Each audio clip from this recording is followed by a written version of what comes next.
After we got married, my husband's parent refused to acknowledge our wedding and said, "I'll never accept her as family." My husband looked uncomfortable but said nothing. I smiled, pulled out a set of papers, and said, "Perfect, because I just legally removed you from ours." Their smug expression vanished instantly. We were still in our wedding attire when it happened. I was standing in my in-laws' living room, the lace of my dress brushing against their spotless hardwood floors. The air was thick with tension, and the silence that followed their words felt like it could crush me. "I'll never accept her as family," my husband's mother, Margaret, said, her voice dripping with disdain. His father, Richard, nodded. "As far as we're concerned, this marriage never happened. She means nothing to us." I felt my husband's fingers tighten slightly in mine. I turned to look at him, hoping, praying, he would say something, anything to defend me. He hesitated. He shifted uncomfortably, glancing at his parents like a child caught between two fighting adults. But he said nothing. That was all I needed to see. I smiled, reached into my bag, and pulled out a set of documents I had been carrying for months. "Perfect," I said, setting them down on their pristine coffee table. "Because I just legally removed you from our lives." Margaret's smug expression vanished instantly. I should have seen this coming. I should have known this was how it would end. I met Daniel 5 years ago when we were both working in finance in New York. Our schedules were brutal, and our office was a pressure cooker, but we found comfort in each other. He was smart, kind, and genuinely funny in a way that made even the worst days feel lighter. I loved him. I still do. When we got engaged, I was over the moon. I thought his family would be happy for us. I thought they'd welcome me. I was wrong. From the moment I met them, I was nothing but an outsider. Margaret and Richard came from old money in Connecticut.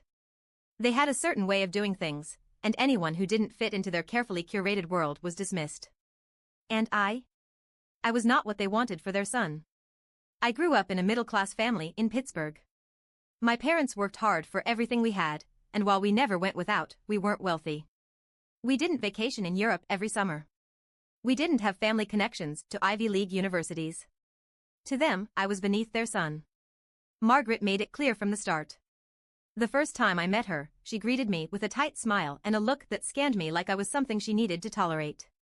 She never outright insulted me, not at first. It was all in the little things. The way she would conveniently forget to introduce me to people at social gatherings. The way she corrected me whenever I spoke, as if my words were somehow wrong. The way she would bring up Daniel's ex-girlfriend, Elizabeth, every chance she got. Elizabeth was the ideal daughter-in-law in Margaret's eyes. They still had lunch together. Margaret still referred to her as practically family. Daniel told me to ignore it. "She just needs time," he'd say. "She's difficult with new people." But it wasn't just Margaret. Richard was worse. He was colder, quieter, but every word he spoke was calculated to make me feel like I didn't belong. He'd make little comments about my job, my background, my upbringing. "That's an interesting career choice," he'd say, in a tone that made it clear he thought it wasn't good enough. Or, "Your parents must be very proud. It must be nice to have worked your way up." And then there were the big moments. The time they invited Daniel to a family dinner and conveniently forgot to tell me. The time they sent him a Christmas gift but ignored me entirely. The time they had a family reunion and didn't even mention it to us, until we saw the pictures on social media. Every time, Daniel would tell me to be patient. That they would come around. That they just needed time. 4 years of this. 4 years of being dismissed, disrespected, and treated like an outsider. Then came the wedding. I didn't expect them to be enthusiastic, but I did expect them to show up. They didn't. They didn't come to the rehearsal dinner.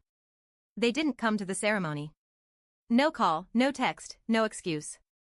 Just nothing. Daniel was devastated. I was angry. And then they had the nerve to invite us over the day after the wedding. Daniel thought maybe, just maybe, this was it. That they had finally decided to accept us. I knew better. But I went anyway. When we arrived, they were sitting in their grand living room, sipping wine like it was any other day. No congratulations. No acknowledgement that we had just gotten married. And then Margaret said it. "I'll never accept her as family." Richard followed up with, "As far as we're concerned, this never happened. She means nothing to us." I looked at Daniel. He hesitated. He opened his mouth, then closed it. He looked at them. Then at me. then back at them. And said nothing. I felt something inside me snap. I had spent years trying to be good enough for these people. Years hoping for a shred of kindness, of basic human decency. I was done. I reached into my bag and pulled out the documents I had been carrying for months. Margaret's eyes narrowed. What's that? I placed them on the table, right between their untouched wedding gifts. Legal documents, I said.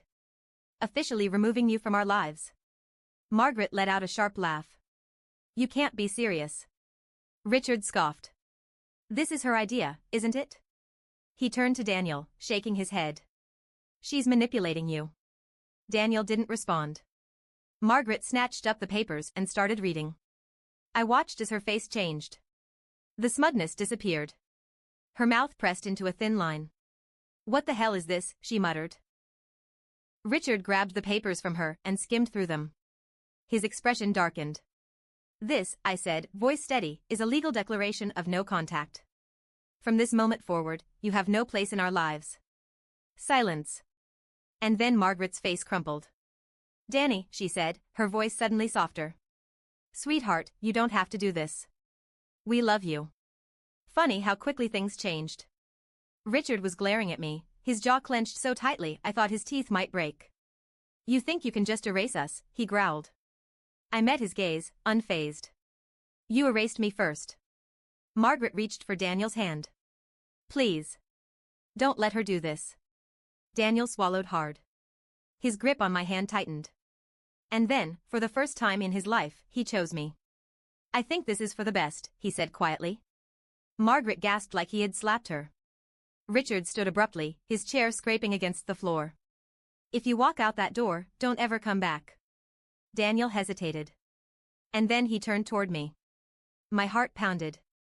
And then, Daniel turned to me. His parents were watching, waiting, their faces frozen in disbelief. His mother's hand was still stretched toward him, her fingers trembling slightly. His father stood rigid, his jaw tight. I could feel Daniel's hesitation. His grip on my hand tightened for a moment, then loosened. His eyes flickered between me and them, his breathing shallow. For a second, I thought he was going to waver. That he was going to turn back. Then, he took a deep breath and faced them. We're leaving. His mother's lips parted, like she was about to say something. But no words came out. His father wasn't so silent. If you walk out that door, don't ever come back, he said, his voice like steel. Daniel swallowed hard. And then we left. Neither of us spoke in the car. Daniel kept his hands on the wheel, eyes fixed on the road, his face blank. I sat beside him, watching the city lights blur past the window. My heart was still racing, adrenaline coursing through me. I had imagined this moment so many times. I thought it would feel like freedom. Like breaking chains. But instead, it felt heavy. Daniel had just cut off his family. No matter how toxic they had been, they were still his parents. And despite everything, part of me wondered if he would resent me for it. When we got home, he went straight to the bedroom without a word. I didn't follow. I gave him space, knowing that whatever was going on in his head, he had to work through it himself. But that night, he didn't hold me. And in the morning, he was gone. I woke up to an empty bed. Daniel's suit from last night was crumpled on the chair, his wedding ring on the nightstand. But he was nowhere to be found. Panic gripped me. I grabbed my phone and called him. No answer. I texted. Where are you? Nothing. By noon, I was pacing the apartment. Had he gone back to them? Had he changed his mind? It wasn't until late afternoon that he finally walked through the door. He looked exhausted. His tie was gone, his shirt wrinkled, dark circles under his eyes. He didn't say anything as he set his keys down on the counter. Where were you? I asked. He sighed. I just needed to think. I studied him, my chest tightening. You went to see them, didn't you? He didn't answer right away. Finally, he nodded. Yeah. My stomach dropped. What did they say? He let out a bitter laugh. The same thing they always do. That I'm making a mistake. That you've manipulated me. That I'm ruining my life. I clenched my fists. And what do you think? He looked at me then, his eyes filled with something I couldn't quite read. I don't know. The words hit me like a punch to the gut. The next few weeks were tense. Daniel was quieter. Distant. He still loved me, I knew that, but something had shifted. And then the messages started. First, it was his mother. Margaret, Daniel, I know you're upset. Please, just come home and talk. Margaret. We can fix this. You don't have to throw away your family. Then his father. Richard, you're being a fool. You'll regret this. Daniel ignored them. He barely looked at his phone anymore. But then, they changed tactics. They started reaching out to my family. My mother called me one afternoon, her voice tight with concern. His parents just called us. I nearly dropped my coffee. What? They told us you're ruining Daniel's life. That you've brainwashed him. They said, she hesitated. They said you forged those documents. I nearly choked. What? They're claiming you tricked him into signing. I could feel my blood boiling. This was a new low, even for them. They're desperate, I said, trying to steady my voice. They know they lost, so they're trying to make me look like the villain. My mother hesitated. Are you sure Daniel is really okay with all this? That question stung. Of course he is, I said quickly. He's the one who made the choice. But even as I said it, doubt started creeping in.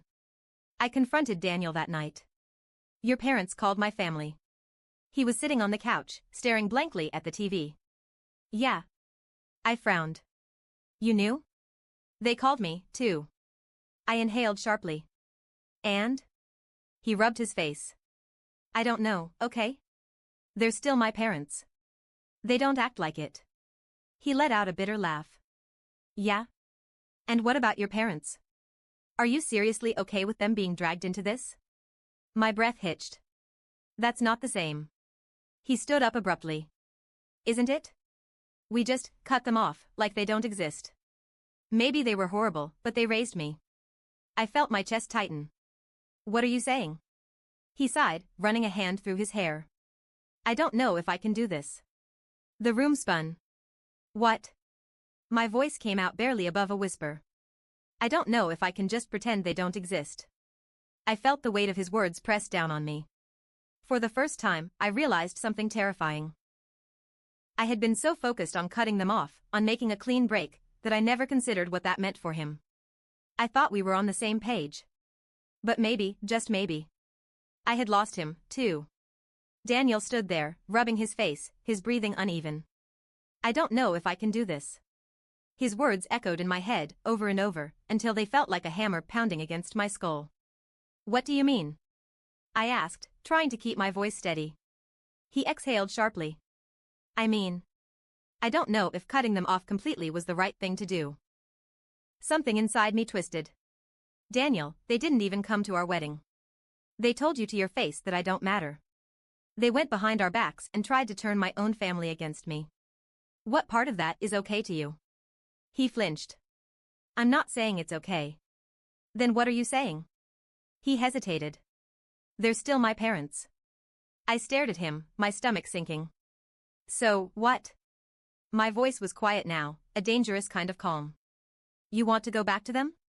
I don't know, he muttered, shaking his head. I just need time to think. Time. After everything we'd been through, after all the hell his parents had put me through, he needed time. I didn't say another word. I just turned and walked to the bedroom, slamming the door behind me.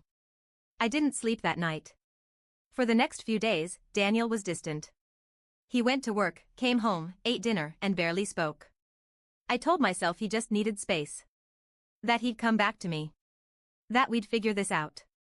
But then, I saw the message. It was a Saturday morning. Daniel was in the shower, and his phone buzzed on the nightstand. I wouldn't have checked it. I never did. But something, told me to look.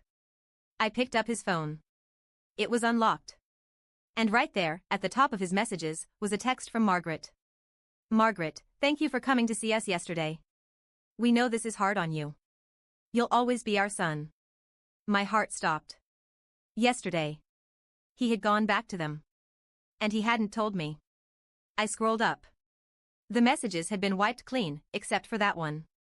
I stood there, staring at the screen, my whole body trembling. When Daniel walked out of the bathroom, towel around his waist, he froze the moment he saw me holding his phone. I looked up at him, my hands shaking. You went to see them? His face paled. It's not what you think. Oh, really? My voice was sharp, cold. Because it looks like you went behind my back to see the people who have done nothing but disrespect me. He ran a hand through his wet hair, sighing. I just needed to talk to them. And you didn't think to tell me? I knew you'd react like this, he snapped. I let out a hollow laugh. You lied to me, Daniel. How did you think I'd react? Silence. I could see the guilt in his eyes. But it wasn't enough. Did you tell them you regret cutting them off? I asked. He hesitated. And that hesitation told me everything. I nodded slowly, my throat tightening. Got it. I set his phone down and walked past him. Wait, where are you going? He asked, reaching for my arm. I yanked away. I need air. And then I left. I didn't know where I was going. I just walked.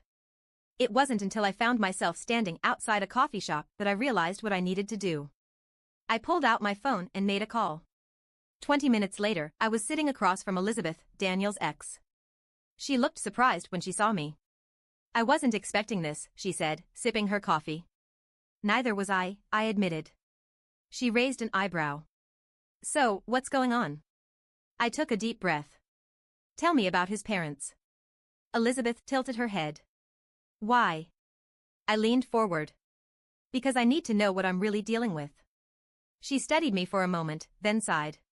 You're not the first one they've tried to get rid of, you know. I stiffened. What do you mean?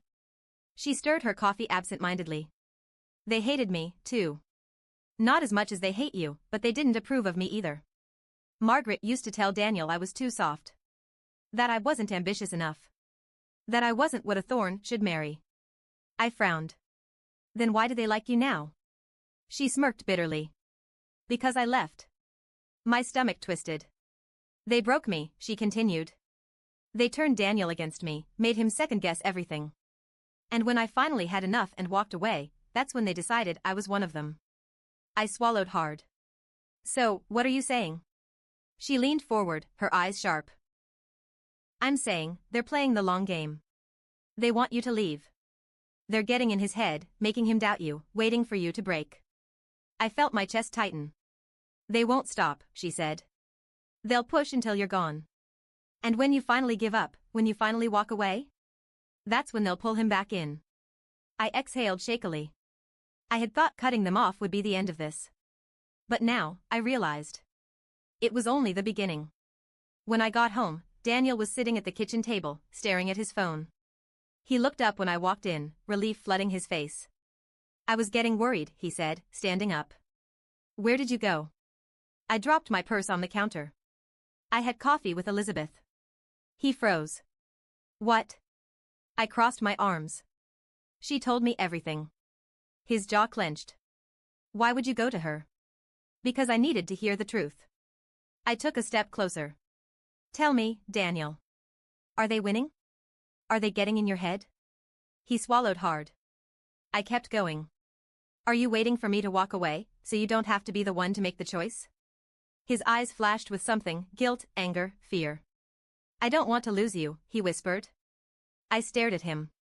Then prove it. Silence stretched between us. And for the first time, I didn't know if he would. The silence stretched between us, thick and suffocating. Daniel wouldn't meet my eyes. His hands were clenched at his sides, his breathing uneven. I could see it, the war raging inside him. He wanted to be on my side. He wanted to stand by me. But he was still tethered to them. Daniel, I said softly, I need to hear you say it. Are they getting in your head? He swallowed hard. I don't know. I exhaled sharply, my chest tightening. You don't know? His voice wavered. I love you. But they're my parents. I took a shaky breath, my fingers curling into fists. Do you know what Elizabeth told me? His eyes flicked up to mine, guarded. She said they did this to her, too. They made her question everything, made her feel like she wasn't enough, made you doubt her. I stepped closer. And when she finally left, when she walked away, that's when they accepted her. He flinched. Is that what you're waiting for? My voice was barely a whisper. For me to leave? No, he said immediately. Too fast. But the hesitation before had already answered my question. I felt something inside me crack. I nodded slowly, my throat tight. I get it now. Daniel's eyes widened. No, wait, I stepped back. You're not actually choosing me. You're just waiting for me to give up first. I'm not, he insisted, his voice rising. He ran a hand through his hair, his breathing shaky. It's not that simple. It is that simple, I shot back. It's me or them. And you're too much of a coward to say it out loud. His face twisted in pain. That's not fair. I let out a bitter laugh. Fair? I shook my head. Fair would have been them treating me like a human being from the start. Fair would have been you standing up for me years ago, instead of making me fight this alone. He opened his mouth to speak, but I held up a hand. No. I'm done. My voice was sharp, unwavering. You need to make a choice, Daniel. And you need to do it right now. His face paled. You're giving me an ultimatum? I stared at him. I'm giving you a reality check. Silence. He looked at me, really looked at me, and I saw something break in his expression. He knew. He knew that no matter what happened next, everything was about to change.